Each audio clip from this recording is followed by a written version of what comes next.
Buenos días, hermanos. Bienvenidos a la clase de Daniel. Hoy me siento muy alegre porque estamos empezando el estudio del capítulo 11 y es un capítulo menos conocido de este libro de Daniel. Parece que los creyentes conocemos el capítulo 1, esa decisión de Daniel de no contaminarse. Daniel 2, la estatua de oro o la estatua de varios metales. Daniel 3, el horno de fuego. Daniel 4, la locura del rey. Daniel 5, la escritura en la pared. Daniel 6, el foso de los leones. Daniel 7, las 4 bestias. Hasta ahí conocemos bastante bien. Daniel 9, la visión de las 70 semanas, también bastante conocido. Daniel 10, conocido porque es parecido, tiene parecidos con Apocalipsis capítulo 1. Pero los capítulos de Daniel menos conocidos son Daniel 8 y Daniel 11. Creo que la razón por la cual son menos conocidos es porque son las partes, entre comillas, históricas. Y muchos predicadores o maestros de escatología realmente pasan por alto Daniel 8 y Daniel 11 porque les interesan más los otros capítulos. En este curso estamos estudiando todo el libro de Daniel, encontrando importancia en cada capítulo. Y ahora vamos a empezar el capítulo 11. Poco conocido, pero importantísimo. Y por eso vamos a quizás pasar toda una semana, lo menos una semana, estudiando capítulo 11. En parte porque es poco conocido y en parte porque hay muchos detalles interesantes para estudiar. Y por razones que van a quedar abundantemente claras la semana que viene, no podemos avanzar rápido el capítulo 11 porque tenemos que entender todos los detalles históricos que tenemos aquí. Vamos a orar y pedir a Dios que Él, por su Espíritu, nos pueda llevar a toda la verdad. Oremos. Bendito Señor, venimos ante tu presencia esta mañana, en el nombre del Señor Jesús. No hay palabras para alabarte suficiente por este libro que llamamos la Biblia, que en realidad es una colección de libros. Y cada libro, inspirado por el Espíritu Santo, no solo es interesante, sino que reviste mucha importancia para nosotros. Señor, queremos esta mañana pedir que tu Espíritu nos prepare para el estudio que viene por delante. Van a haber muchas cosas nuevas que tenemos que aprender. Quiero pedir que tú nos ayudes a tener deseos de aprender. Y también, Padre, ayúdanos en el proceso a poder ir aplicando en nuestras vidas algunos principios que vamos aprendiendo. Acompáñanos ahora. En el nombre del Señor Jesús te lo pedimos. Amén. Amén. Muy bien, como ven ahí en su pantalla, el título para este estudio del capítulo 11 son los reyes del norte y del sur. Vamos a ver quiénes son estos reyes, quiénes son los reyes históricamente, y luego vamos a ver proféticamente de qué está hablando. Y vamos a llegar a nuestros tiempos también para la semana que viene, quizás el lunes de la otra semana todavía, para empezar a entender, y nuestras mentes van a tener que ampliarse bastante para poder captar la dimensión de lo que Dios está diciendo aquí, y cómo todo esto nos prepara para el fin de los últimos tiempos. Así que tenemos unos días por delante de estudios muy interesantes y esperamos que Dios nos ayude en todo esto. Perdóneme por usar un mapa con palabras en inglés, pero no pude encontrar un mapa parecido en español, pero espero que el idioma no nos va a obstaculizar. Aquí tenemos los reyes del norte y del sur. En inglés, King of the North, el rey del norte, y King of the South, el rey del sur. Queda bastante claro quiénes son, ¿cierto? El rey del sur es el gobernador de Egipto, esa parte del norte de África que hoy en día conocemos como Egipto, y las zonas aledañas era, en Daniel se llama el rey del sur, ¿ok? Así que a lo largo de Daniel 11, a lo menos hasta el versículo 21, o mejor dicho, hasta el versículo 35, el rey del sur es conocido como Ptolomeo, los reyes que heredaron esa parte del mundo después de Alejandro Magno. ¿Ok? Vamos a ver qué pasó con esos reyes durante muchísimos años. Luego, el rey del norte son los reyes seleucidas, descendientes de Seleuco, otro general de Alejandro Magno, que heredó lo que era el reino de Siria y quedaba al norte de la tierra prometida. Estos nombres norte y sur tienen referencia al pueblo de Israel. Pueden ver en el mapa dónde está la frontera entre el rey del norte y el rey del sur. Pueden ver el mapa, es exactamente en la tierra prometida. Así que por muchísimos años, el pueblo de Israel se encontró como el campo de batalla entre dos grandes poderes. Y esto es profético, hermanos, de la realidad de la iglesia, que también se encuentra entre luchas entre grandes poderes muchas veces. Así que todo esto no es solo historia, es también historia profética, es un símbolo, una sombra de la experiencia de la iglesia a lo largo de 2000 años. Eso vamos a explicar más adelante. Así que recuerden ese mapa, tenemos el imperio griego, se dividió en 4 partes. Rey del sur, Egipto, bajo el general Ptolomeo. El rey del norte, Siria, bajo el general Seleuco. La parte de Grecia, en verde en el mapa, con el general Casander, y la parte en marrón, hoy en día Grecia, Macedonia, por el general Lisímaco. ¿Ok? Así se dividió el imperio griego, pero lo que nos interesa son las dos grandes partes principales, el rey del norte y el rey del sur, sus conflictos en la tierra prometida. Este es el tema de Daniel capítulo 11. Vamos a avanzar lentamente. Vamos a empezar en el versículo 2.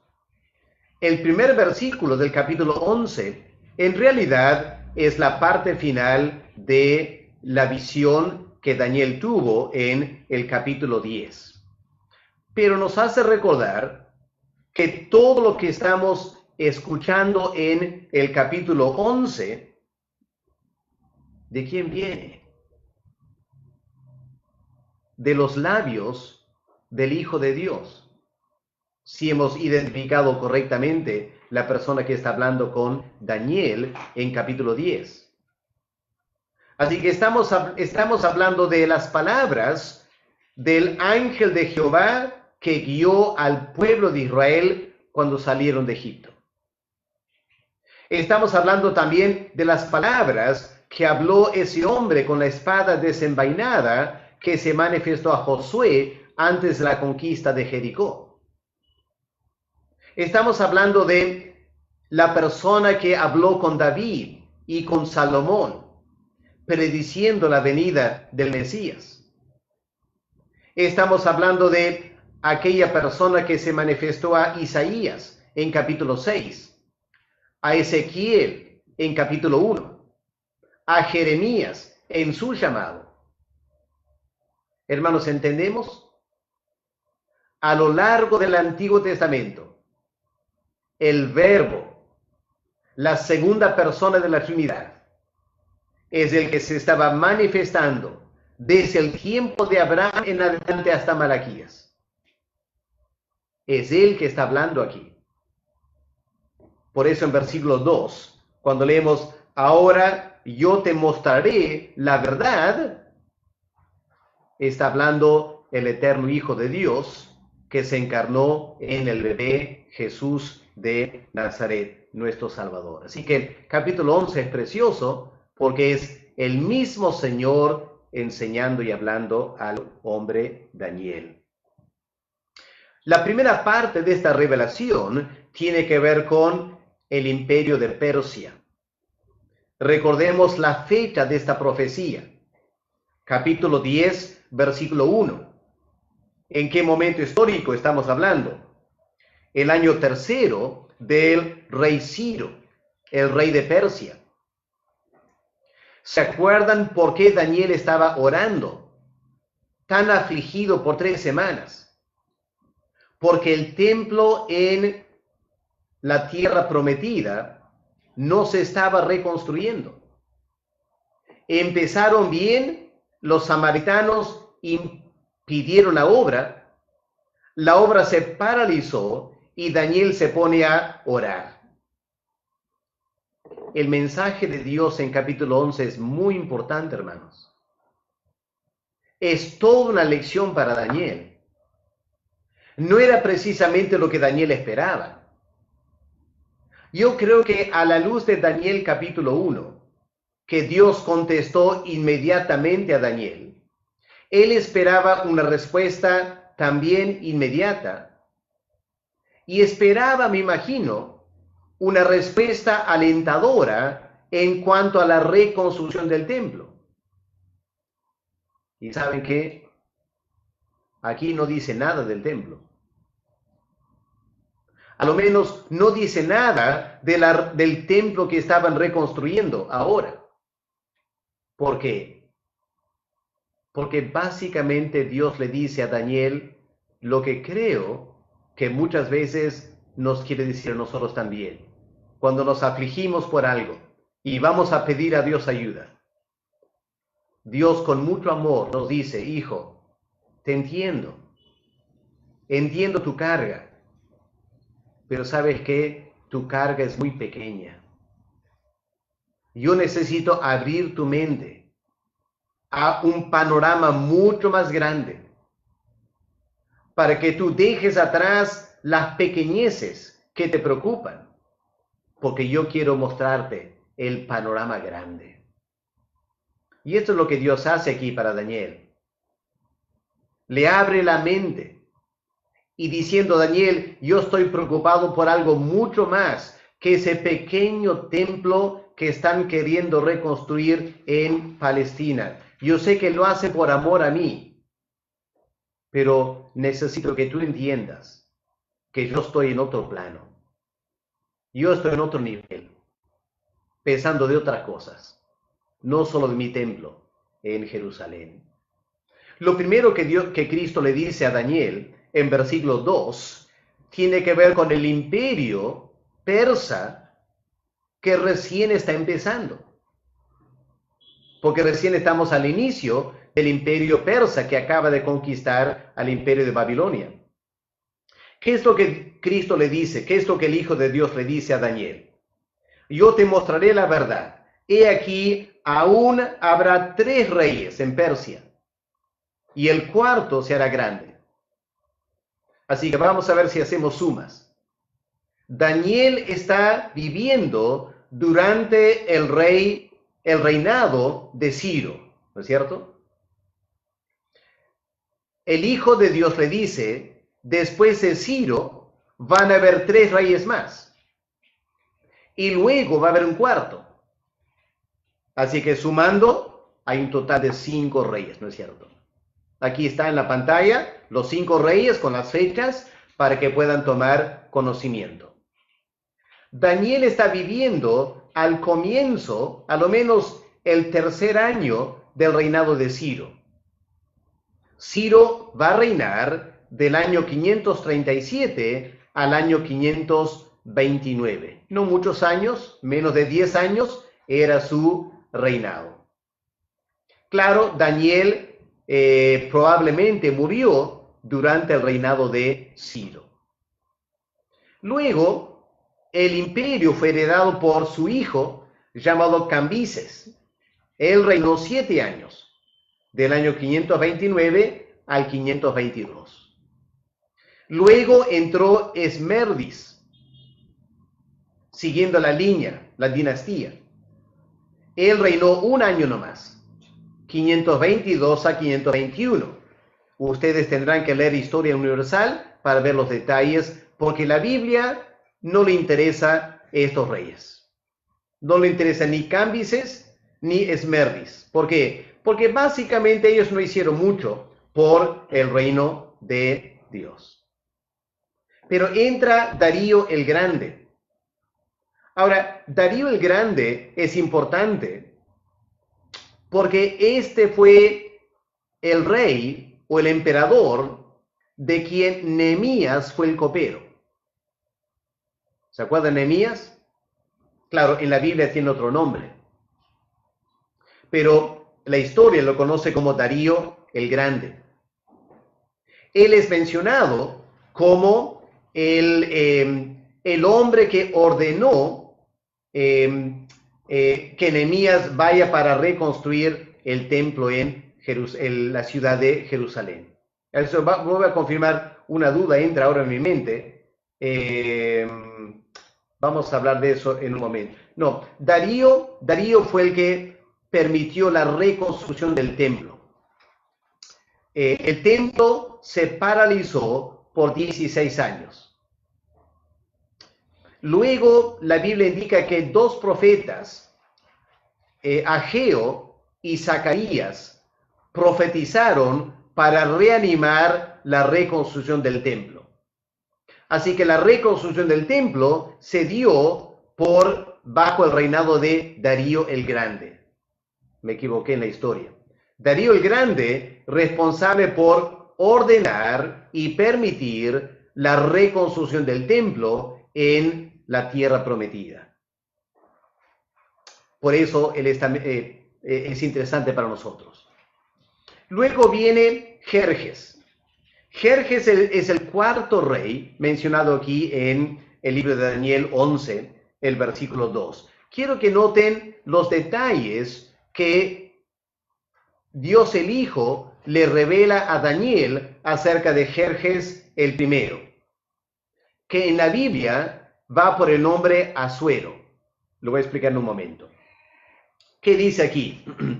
El cuarto rey, que es Jerjes primero, se hará de grandes riquezas, más que todos ellos, y al hacerse fuerte con sus riquezas, levantará a todos contra el reino de Grecia.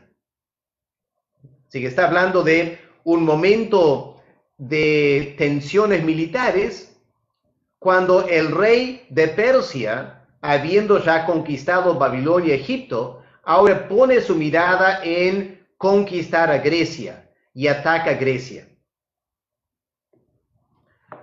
¿Por qué es interesante para nosotros este personaje? Porque este Asuero es el hombre con quien, o mejor dicho, él se casó con Esther. ¿Ok? El libro de Esther encaja con esta historia. Así que vamos a Esther, el capítulo 1, para relacionar los puntos importantes en la Biblia. Muchas veces cuando leemos la Biblia, desconocemos estos puntos referenciales que son de sumo interés para nosotros. ¿Se acuerdan la historia de Esther? En capítulo 1, ¿qué pasó en capítulo 1? Yo sé que todos decimos, el rey pidió a su reina venir, quería exhibirla, la reina rehusó venir, él la depuso y eso hizo una búsqueda para otra reina y ahí entró Esther. Todo eso es cierto. Pero no nos permite relacionar Esther con el libro de Daniel. Quiero ayudarles a relacionar. Miren Esther 1, versículo 3. En el tercer año de su reinado, ¿qué hizo Asuero? Un banquete a todos sus príncipes y cortesanos, teniendo delante de él a los más poderosos de Persia y de Media, gobernadores y príncipes de provincias. Era un mega evento. Era una mega fiesta, ¿no es cierto? Verso 4. para mostrar las riquezas de la gloria de su reino, el brillo, la magnificencia de su poder. ¿Y esta fiesta por cuánto tiempo duró? ¿Qué dice ahí la Biblia? Versículo 4. Por muchos días. Por 180 días. ¿Se imaginan un banquete de 6 meses? Obviamente no es un banquete normal. Hay algo más detrás de este banquete. ¿Por qué el rey tiene reunido los más grandes líderes por 6 meses? ¿Saben por qué? Lean otra vez Daniel 11, versículo 2. Al hacerse fuerte con sus riquezas, levantará a todos contra el reino de Grecia. Los comentaristas dicen que este gran banquete era 6 meses para planificar el ataque contra Grecia. Interesante cómo la Biblia se relaciona, se compagina. Eso explica por qué duró tanto tiempo. Era 6 meses para consolidar, ver todas las fuerzas que tenían y empezar a planificar el ataque contra Grecia, que no iba a ser fácil. Ahora, fue en ese contexto que el rey ordena que la reina Vasti viniera, ella no quiso y el rey depuso. Pero ¿qué pasó después? Después el rey se puso triste, ¿no es cierto? Si miramos en el Esther, el capítulo 1, el capítulo 2, miren lo que leemos en Esther 2, el versículo 1.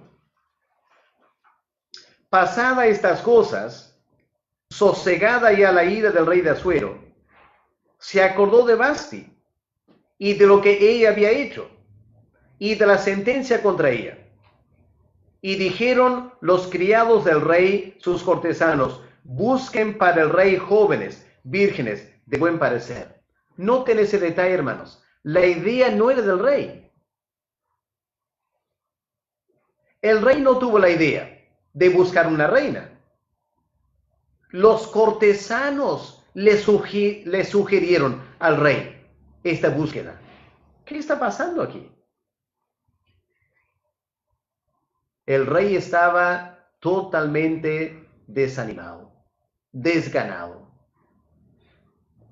Estaba tan deprimido que no podía ni pensar en qué hacer.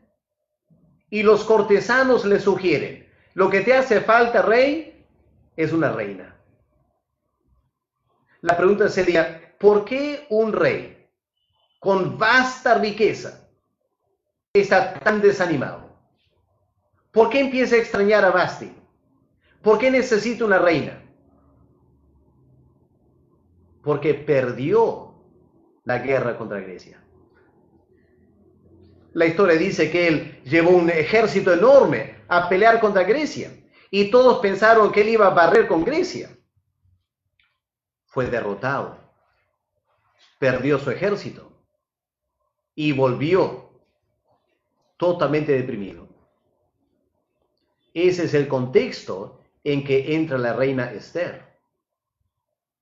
Eso nos ayuda a entender el contexto histórico de Esther y también nos permite vincular Esther con Daniel.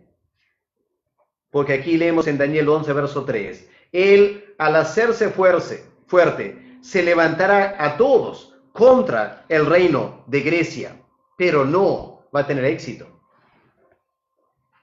Y en realidad, ese ataque contra Grecia fue un gran error militar, porque provocó la ira de Grecia. Porque aunque perdieron la guerra, mataron a muchas personas. Años después, Alejandro Magno surge una tremenda sed de venganza contra los persas.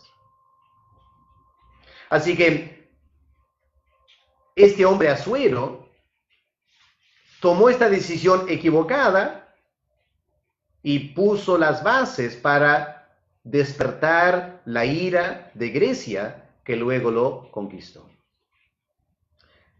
Fue años después, fue después de Jerjes I, que vino el segundo Jerjes o Artajerjes, de quien Nehemías fue el copero, porque fue en el año 444 que Nehemías fue ordenado a Jerusalén para construir los muros y la ciudad.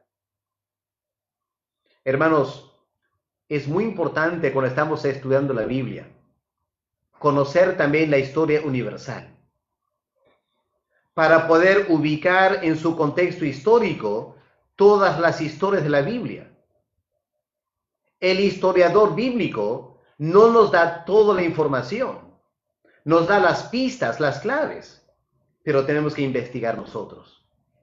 Cuando lo investigamos, tenemos la recompensa de empezar a entender mucho mejor la palabra de Dios. Para algunos que quieren estudiar esto un poco más, permíteme recomendarles un excelente libro. Se llama Israel y las Naciones. Ya todo creyente debe tener ese libro. Israel y las Naciones. El autor es F. Bruce, su nombre. Las iniciales F. Bruce. Israel y las Naciones. Busquen ese libro. Nos va a dar todo el contexto histórico del libro de Esdras, Nehemías, Daniel, Esther, hasta Malaquías y más adelante. Libro fantástico para complementar lo que dice la palabra de Dios. Recomiendo ese libro altamente para estudiar la Biblia. Daniel 11, versículo 3, empieza a relatar la historia de Grecia. Ahora, el imperio griego surgió a partir del año 333. ¿Qué dice versículo 3? Daniel 11, verso 3. Se levantará luego un rey valiente. ¿Quién es ese rey valiente? Alejandro Magno, el cual dominará con gran poder y hará su voluntad.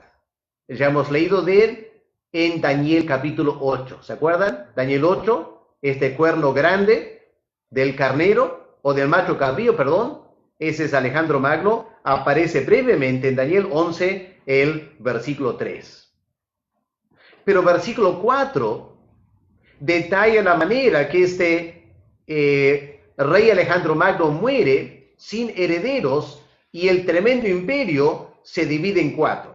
Versículo 4. Pero cuando se haya levantado su reino, será quebrantado y repartido hacia los 4 vientos del cielo, no a sus descendientes, ni según el dominio con que él dominó, porque su reino será arrancado y será para otros fuera de ellos.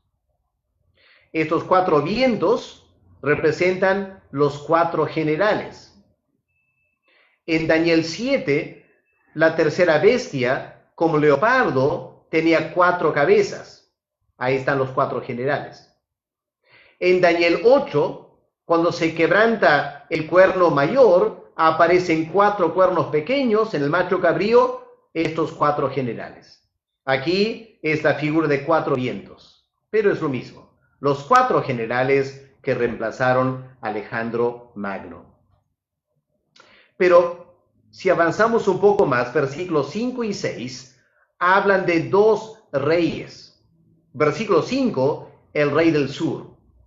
Este es el general Ptolomeo que heredó la parte de Egipto, que ya hemos visto en el mapa. Se hará fuerte el rey del sur, mas uno de sus príncipes será más fuerte que él, y se hará poderoso. Su dominio será grande. Eso lo vamos a estudiar el lunes. Cuando empezamos el estudio detallado, vamos a ver este rey del sur, versículo 5, el lunes. Versículo 6 nos introduce al rey del norte. Versículo 6. Al cabo de años harán alianza. La hija del rey del sur vendrá al rey del norte para hacer la paz. Pero ella no podrá retener la fuerza de su brazo, ni permanecerá él, ni su brazo, porque será entregada ella y los que le habían traído, asimismo su hijo, y los que estaban de parte de ella en aquel tiempo. Muchos datos históricos ahí. Esto lo vamos a estudiar el lunes también. Vamos a explorar la historia general, universal, para explicar lo que dice Daniel 11, versículos 5 y 6. El rey del norte es Antíoco Seleuco, el descendiente del general Seleuco que heredó el imperio de Grecia. En resumen, versículos 5 al 35 de este libro, de este capítulo 11, ¿ok? Versículos 5 al 35, narra las tensiones entre los Ptolomeos y los Seleucidas, rey del sur, rey del norte, a lo largo de casi 200 años, del año 305 al año 164, ¿ya? Las tremendas tensiones entre ellos. ¿Y por qué Cristo le enseña esto a Daniel? Por razones que vamos a ver en un momento, muy importante, ¿por qué lo hizo? Afectaron mucho al pueblo de Dios. Ahora vamos, versículo 21 al 35, es el anticristo del Antiguo Testamento. La historia de Antíoco Epífanes, el cuerno pequeño de Daniel 7, el desolador de Daniel 9, aparece aquí con muchos detalles, verso 21 al verso 35. ¿Ven por qué es tan interesante este capítulo 11? Y por qué es muy triste que los creyentes no conocemos bien este capítulo. Pero miren qué más viene. Versículos 36 al 45 de este capítulo. Pasamos al anticristo de los últimos tiempos, que está por venir todavía. O sea, en este capítulo 11 pasamos de historia a profecía. Pasamos de la sombra del anticristo, que es Antíoco Epífanes, al verdadero anticristo de los últimos tiempos. Este anticristo es el líder de la quinta parte de la estatua de Daniel 2. ¿Se acuerdan? Los pies, los 10 dedos, los 10 reyes. El anticristo va a ser el líder de esos reyes. Aquí lo tenemos en versículos 36 al 45. Este anticristo es el cuerno pequeño de Daniel capítulo 7. Versos 24 y versículo 25. Aquí tenemos más detalles. Es también el desolador del capítulo 9 de Daniel, versículo 27. Lo que estoy diciendo, hermanos, es que toda la profecía de Daniel en capítulo 11 encuentra su expresión máxima. Apunta a esto. Y por eso es difícil entender por qué Daniel 11 no es más conocido. Porque es la parte culminante de todas las profecías. Daniel 2, 7, 8, 9 apunta al capítulo 11. Para terminar esta mañana, porque no hay tiempo para más detalles, permíteme contestar esta pregunta fundamental. ¿Por qué estudiar este capítulo? Muchos no lo hacen porque dicen, pero pastores, casi todo es historia. Ya pasó hace tantos años. ¿Qué vamos a aprender de historia? Noten estos detalles. En primer lugar, a ver si pueden captar esto, hermanos. Daniel 11 es el capítulo, más que cualquier otro capítulo de la Biblia, por el cual Dios seguía hablando a su pueblo durante el silencio. Es decir, después de Malaquías, Dios ya no habló más a través de profetas. Por 400 años, silencio del cielo. Silencio profético. Pero en el silencio, Dios hablaba a su pueblo a través del capítulo 11. ¿Saben por qué? Porque año tras año, el creyente judío, leyendo Daniel 11, podía entender las tensiones políticas. Empezando con versículos 5 y 6, estaba esperando el momento que una alianza se dé entre una princesa de Egipto y el líder del reino de Siria. Y cuando ocurrió ese evento, ¿cuántos judíos se emocionaron diciendo, gracias Señor, estás cumpliendo tu palabra? Y aunque ya no nos hablas a través de profetas, tu palabra nos está hablando. Nos animas en el silencio, porque podemos ver cómo se va cumpliendo tu palabra. Y hermanos, versículo tras versículo, década tras década, el judío fiel que creía la palabra de Dios, en medio de tanta apostasía espiritual, podía ver cómo se iba cumpliendo. Hermanos, escuchen bien lo que voy a decir ahora, es muy importante. Esto no son principios generales. Hoy en día hay un gran error. Respeto a los pastores y líderes que lo enseñan, pero me parece que están sumamente equivocados cuando dicen que no hay que esperar cumplimientos hoy en día, que Apocalipsis solo habla de principios. No hay que pensar que se va a dar históricamente. Falso. ¿Cómo sabemos que es falso? Porque Daniel 11 no son principios. Son eventos históricos que se cumplieron en la historia. Y Apocalipsis 11, 12, 13, las trompetas, etcétera, todo eso se va a cumplir históricamente. Y tenemos que estar leyendo Apocalipsis para entender lo que está pasando hoy en día. Tengamos cuidado, hermanos, de la apostasía espiritual. Lamentablemente muchos judíos no aprendieron a leer bien Daniel. Y porque no leían bien Daniel, se perdieron la bendición de ver Dios confirmando su palabra. En los últimos tiempos habrá mucha apostasía en la iglesia. Y mientras Dios va cumpliendo la palabra profética de Apocalipsis, muchos no se van a beneficiar de eso, porque quedarán con esta idea. No, Apocalipsis no está prediciendo eventos. Todo ya ocurrió hace mucho tiempo. Gran error. Quisiera guardarles de ese error. Que aprendan a confiar en la palabra de Dios. Que Apocalipsis ha sido dado a la iglesia para el tiempo de apostasía de los últimos tiempos. Guardemos nuestros corazones para que no perdamos la bendición de entender Apocalipsis cuando se van cumpliendo los eventos. Algunos ya han empezado a cumplirse. La nación de Israel ya está en Israel otra vez. Ya se va cumpliendo Apocalipsis. Si tan solo tuviéramos los ojos espirituales para entenderlo. Daniel 11 nos puede guiar a una verdadera interpretación de Apocalipsis. Es lo que yo anhelo para la iglesia hoy en día. Segunda importancia de este capítulo. Nos enseña que la historia humana está bajo el control de Dios. ¿Cómo sabía Daniel todo esto?